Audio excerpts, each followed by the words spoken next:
Bonjour tout le monde, bienvenue au show du matin du vendredi, dernière journée de la semaine. Max, comment ça va? Super bien. Belle semaine qui se termine encore une fois aujourd'hui. Toi, comment tu vas? Ça va très bien, ça va très bien. Là, cette semaine, j'ai eu des commentaires sur mes cheveux, fait que j'ai remis ma casquette. J'ai eu un commentaire sur les cernes, fait que ça n'a rien changé. Peut-être que la lumière va faire une petite différence, mais bon, ça va bien. OK. T'as pas acheté la petite crème que je t'ai envoyée, non? Non, non, Pas rendu là? je OK. suis pas rendu là encore, malheureusement. Mais peut-être, Parfait. éventuellement. Max, on a décidé de. Tu sais, on disait qu'on s'ajustait. On était supposé recevoir Eve Crépeau aujourd'hui pour parler nutrition. Finalement, on l'a repoussé d'une semaine parce qu'on a comme réalisé que c'était la semaine de la prévention du suicide, puis on voulait en discuter. Oui, Donc, notre invité va venir nous en parler ce matin. absolument. Notre invité, Sylvain Croteau de Sportide. Donc, je l'introduis tout de suite, puis on va discuter avec lui de cette semaine-là.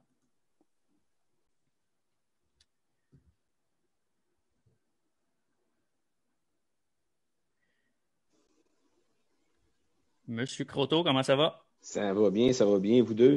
Ça va bien, merci. Ah, très bien, ça va très bien. Sylvain, avant de commencer à parler du sujet de la semaine, je veux que tu présentes l'entreprise pour laquelle tu travailles, Sportide. Donc, juste parler de ce que vous représentez là, pour les gens qui ne connaissent pas ça. Ben, Sportaid, c'est une organisation qui a été créée il y a quelques années déjà pour venir en aide à la communauté sportive. Tout athlète ou toute personne impliquée de près ou de loin dans la pratique sportive qui vit une expérience qui est pas positive. Donc, qui vit des violences, qu'elles soient physiques, sexuelles, psychologiques, de l'intimidation, de la cyber-intimidation, du harcèlement, des abus. Ben, les individus victimes ou témoins peuvent maintenant, depuis 3 ans bientôt, faire appel à un service d'aide, d'écoute et d'accompagnement en ligne qui est disponible 24 heures sur 24, 7 jours sur 7. C'est gratuit, c'est bilingue et c'est confidentiel. Ça, j'insiste là-dessus, c'est confidentiel. Parce que nous, on est une organisation qui est indépendante. Donc, quand les gens font appel à nous, victimes ou témoins de tout type de violence, ben, c'est une relation un à un, support-aide avec l'individu qui nous contacte et qui exprime le besoin. Là où on supporte aussi la communauté sportive, c'est où on vient aider les organisations donc dans leur volonté d'outiller, d'éduquer, de sensibiliser leur communauté. Puis, avec votre fédération, avec Baseball Québec, on l'a fait déjà d'ailleurs dans les 2 dernières années. On était présent à votre assemblée générale annuelle. Il y a certains clubs dans certaines régions du Québec qui ont fait appel à nous pour aller présenter, développer des activités d'éducation et de sensibilisation dans leur milieu. Donc, rapidement, c'est de cette manière là, qu'on vient supporter la communauté sportive au Québec. Et qui travaille à Sportaid? Est-ce qu'on a des psychologues? Est-ce que c'est quel genre d'individu qui travaille à Sportaid quand on appelle? Bien, c'est une très, très bonne question. Nous, on est une équipe d'intervenants qui est présente et ces gens-là ont différentes expériences, différents bagages, psychologie sportive, criminologie, sexologie. Mais non seulement on a notre équipe d'intervenants, mais nous, quand on a créé Sportaid, on ne voulait pas se substituer à des services qui sont déjà existants pour la communauté. Alors, ce qu'on a fait, c'est qu'on a établi des contacts, on a établi une espèce de toile, un système de référencement où, autour de nous, il y a plus de 350 individus, organismes présents partout au Québec vers lesquels on envoie les gens, on réfère les gens lorsqu'ils ont des problématiques plus pointues. Je pourrais vous donner un exemple. Quelqu'un qui nous appelle et qui a une problématique des troubles alimentaires liés à sa pratique sportive, ben nous, dans notre équipe, on n'a pas un spécialiste de cette nature-là. Par contre, il existe des services sur le terrain. Alors nous, on réfère vers ces services-là qui peuvent répondre à des problématiques plus pointues. OK. Puis les gens qui veulent vous contacter le font par téléphone, par Internet. C'est quoi la meilleure façon? Ah, ben écoutez, on est présent sur toutes les tribunes, sportaid.ca. Là, à cet endroit-là, on trouve toutes les manières de nous contacter, mais les gens peuvent nous contacter, peuvent texter avec nous, chatter, les médias sociaux, courriel, puis, on l'oublie trop souvent, le téléphone. Le téléphone, on peut encore nous rejoindre avec le téléphone. Ouais. Puis ça s'adresse vraiment à tout le monde, là, autant les jeunes que les entraîneurs, que les dirigeants, les présidents, n'importe qui est impliqué dans le monde du sport. Ça, c'est tellement important de le dire. Ben oui, nous, à la base, notre clientèle cible, si je peux dire ça comme ça, ce sont, oui, les jeunes sportifs, mais on sait très bien que dans la pratique sportive, il n'y a pas seulement nos jeunes sportifs qui vivent des choses difficiles, des entraîneurs. Hier, je parlais avec, sur un autre projet, quelqu'un qui me faisait valoir que nos officiels trouvent aussi. ça difficile, hein? Nos administrateurs de club, nos entraîneurs. Alors, c'est vraiment tout le monde. Il y a des parents qui nous ont déjà appelés, il y a des grands-parents, parce que les grands-parents sont de plus en plus présents dans la vie de nos jeunes sportifs. Alors, c'est vraiment ouvert, dédié, disponible pour tous. Excellent. J'ai envie de t'envoyer sur deux facettes un peu de ça, parce que là, en 2020, on vit une année quand même spéciale. Mm-hmm. Donc, j'ai envie que tu me parles des conséquences que ça peut avoir, la violence dans un contexte sportif. Puis là, les deux volets que je vais amener, c'est le pré-COVID, où est-ce que tous les jeunes sont à l'école, puis vivent en société, puis le mouvement, pas le mouvement, mais ce qu'on a vécu en 2020 avec la COVID, où est-ce que les gens sont plus à la maison, puis qui peut peut-être avoir plus de solitude, en fait, en eux. Ben, je vais commencer, je pense, par le contexte d'actualité. Hein. C'est bientôt, ça va bientôt faire 1 an qu'on est aux prises avec cet adversaire redoutable. Ben, c'est sûr que je vous apprendrai rien en disant que nos sportifs, et là, quand je pense à nos sportifs, je pense oui à nos jeunes, mais je pense aussi à ceux qui s'occupent de nos jeunes sportifs, les entraîneurs, les administrateurs de clubs, les parents. Tout le monde en a assez. Tout le monde est triste de voir que les activités sportives n'ont pas lieu.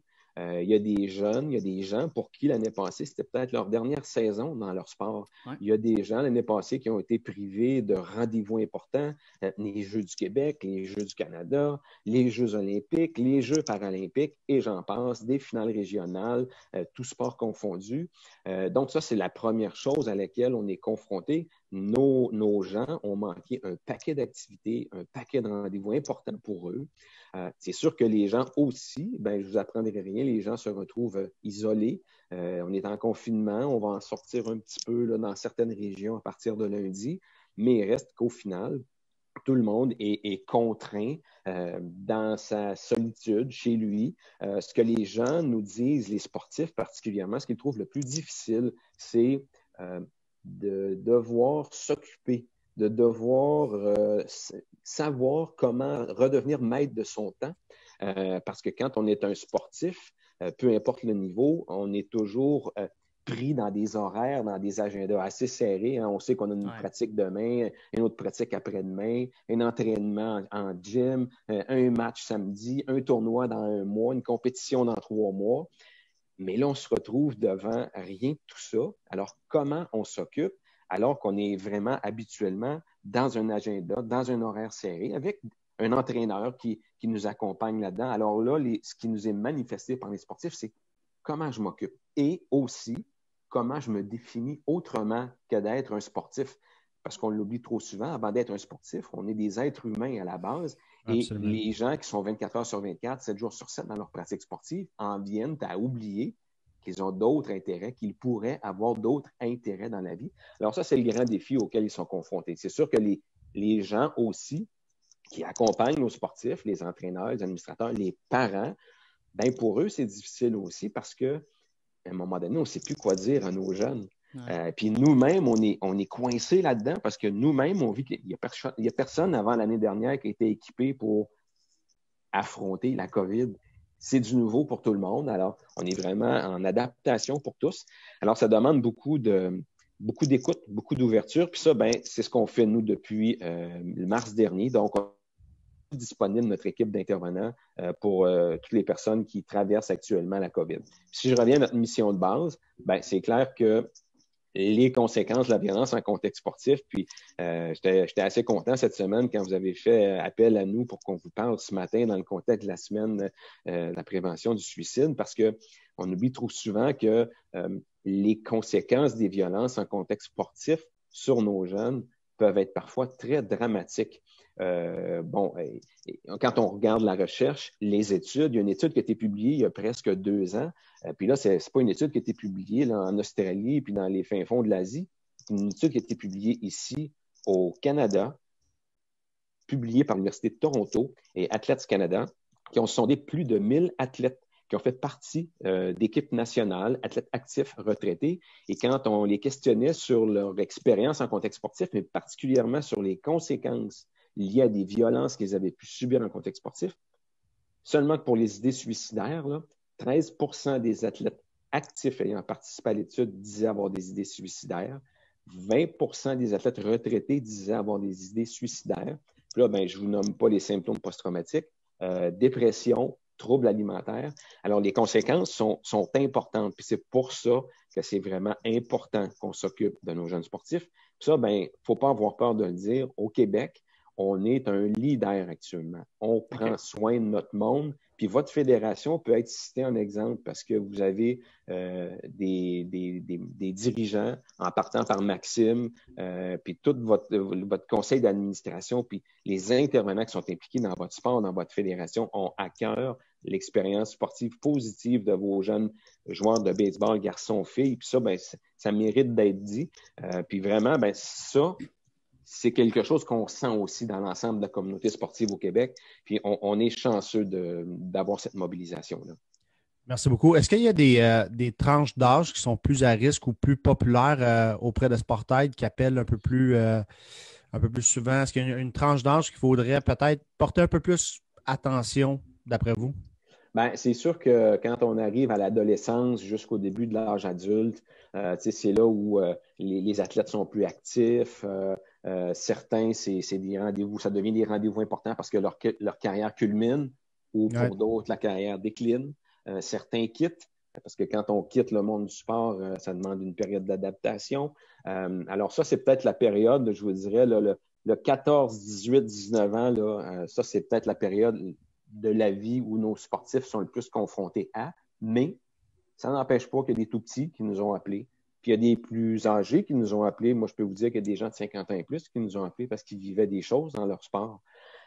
Puis l'autre affaire aussi, en termes de conséquences, c'est pas parce qu'on est sorti de la pratique sportive que les conséquences ne nous suivent pas plus tard. Alors, il y a des gens qui nous ont appelés qui, même s'ils ne pratiquent plus leur sport, sont encore aux prises avec les conséquences liées à des choses qu'ils ont vécues. Puis quand je fais un retour sur l'étude que je mentionnais tout à l'heure, ben, il y a d'autres études qui démontrent, par exemple, que quand on subit de l'intimidation à l'adolescence, ben, 36-40 ans plus tard, il y a encore des conséquences chez ces individus.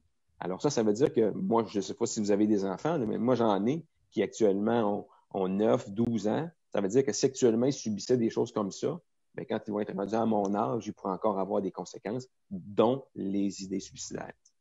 Ouais, certains intervenants oublient l'empreinte qu'ils laissent, que ce soit un entraîneur, que ce soit un coéquipier. Une empreinte négative envers un individu peut rester à très, très long terme. Puis c'est là que des fois, ça ne se déclenche pas tout de suite. C'est par la suite. C'est 3, 4, 5 ans plus tard que ça revient puis que ça hante cette personne-là. Il faut porter attention à ça absolument. Ça, c'est important ce que tu viens de dire, que parfois, ce n'est pas tout de suite. Pourquoi parfois, ce n'est pas tout de suite, puis je dirais même peut-être souvent. Ça, c'est le plus grand défi que nous avons tous dans le défi que nous avons d'éliminer et de contrer les violences en contexte sportif. C'est toute la banalisation qui entoure ça. Hein? Il y a plein de choses qu'on accepte pour différentes raisons, parce que ça a toujours été comme ça, parce que mes coachs ont toujours fait ça comme ça, mon grand frère, j'ai toujours vu faire ça comme ça, ma grande sœur. Ben ça, cette banalisation-là fait en sorte que justement, dans le coup, sur le coup, dans le feu de l'action, on accepte des choses, puis on en vient à se dire que c'est normal, mais plus tard, là, on s'aperçoit, on se rend compte que, ben non, c'était pas normal. Alors, c'est pour ça qu'aujourd'hui, nous, chez Sportaid, déjà, on travaille à éduquer, sensibiliser les plus petits, déjà en bas âge. Puis quand je dis ça, je veux toujours mettre un bémol. Chez Sportaid, nous, on n'est pas contre la performance, pas du tout, c'est pas ça le point. Mais il faut reconnaître qu'il y a un temps pour ça dans la vie, dans le développement d'un jeune sportif. Et quand ils sont en bas âge, laissons-les avoir du plaisir d'abord. S'ils ont du plaisir, ils vont rester, puis ils vont choisir par eux-mêmes à l'adolescence de se donner dans la performance. Mais quand ils sont jeunes, laissons-les avoir du plaisir puis découvrir plein de choses.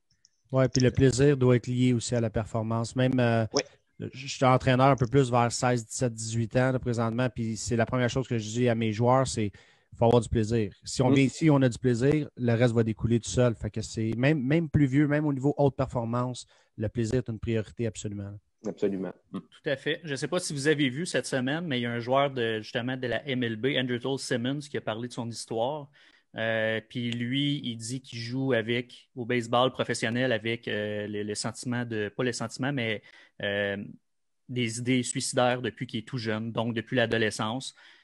Puis ce gars-là est millionnaire, puis il joue dans la MLB. Puis la COVID a eu un gros impact sur lui, qui n'a pas joué beaucoup l'année passée, puis qu'il a dû consulter justement à cause des pensées suicidaires.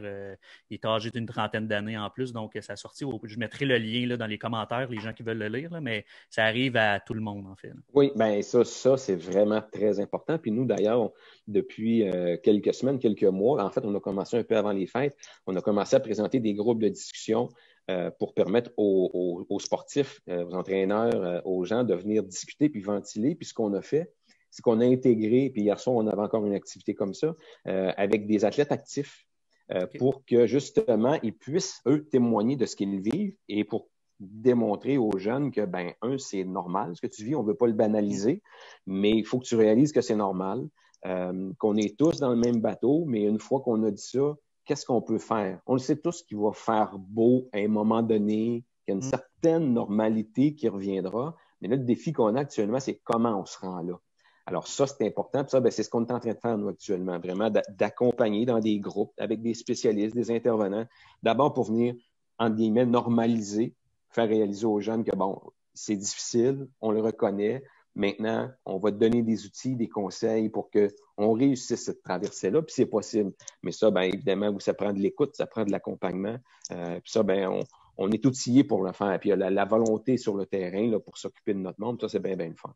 Ouais. Est-ce que tu sais si les fédérations travaillent ensemble pour ces choses-là, pour le suicide? Est-ce que c'est important que les fédérations travaillent ensemble aussi?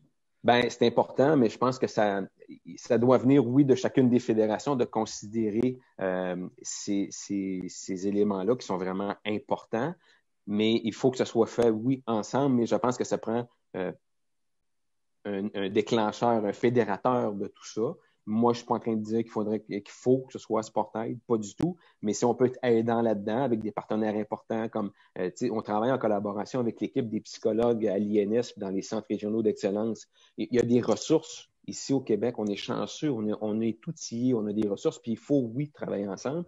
Les fédés, ben, en même temps, on peut pas arriver et leur imposer ça. Il y a des fédés comme la vôtre, qui ont peut-être plus de moyens, de ressources, de facilités, mais il ne faut pas oublier qu'il y a d'autres fédérations qui ne sont pas dans la même situation. Ouais. Ça fait qu'il faut vraiment, oui, travailler ensemble, mais prendre en compte que ça prend quelqu'un peut-être là, pour diriger, pour être le leader de tout ça, pour créer un mouvement d'ensemble là, sur le terrain. Tout à fait. Tout à fait. Sylvain, ça tire déjà à sa fin. Je veux juste que tu répètes un peu les endroits où on peut communiquer avec vous. Bien, sur sportaid.ca, vous allez me trouver très rapidement, très facilement. Toutes les coordonnées sont là. Puis sur sportaid.ca, notre site est en anglais également parce que nos services sont offerts également en anglais. Bientôt, toutes nos plateformes vont être aussi adaptées pour l'association, pour la clientèle des athlètes atteints de surdité. Alors ça, c'est quelque chose aussi qui va être innovant de notre côté. Il n'y a pas beaucoup, à notre connaissance, de groupes d'aide qui offrent des services adaptés là, à la clientèle surde. Alors ça aussi, on va le faire. Mais donc, sportaid.ca, par téléphone aussi. Là, j'ai un blanc de mémoire pour le numéro de téléphone. Il est indiqué directement quand vous arrivez sur le sportaid.ca. Excellent. Un gros merci, Sylvain. Merci à vous deux. Bonne journée. Bonne journée. Merci. Max, avant de fermer ça, je veux juste qu'on prenne le temps de dire la semaine prochaine une autre grosse semaine. Lundi, on reçoit Max Lamarche là, pour des sujets à venir. Vendredi, on a Eve Crépeau. Mercredi, c'est pas encore certain. On va s'ajuster. Ouais. Mais une autre grosse semaine la semaine prochaine. Effectivement. Puis en terminant, là, moi, je retiens là, que Sportaid, là, c'est pour les entraîneurs, les administrateurs, les joueurs, c'est pour tout le monde. On a des services à portée de main. N'ayez pas peur d'utiliser. Tout le monde a des passages à vide. Il ne faut pas avoir peur de les utiliser. Exact. Merci beaucoup, les gars. On se reparle, Max, on se reparle la semaine prochaine. Sylvain, on se reparle prochainement. Absolument. Merci, salut. Bye-bye, bon week-end.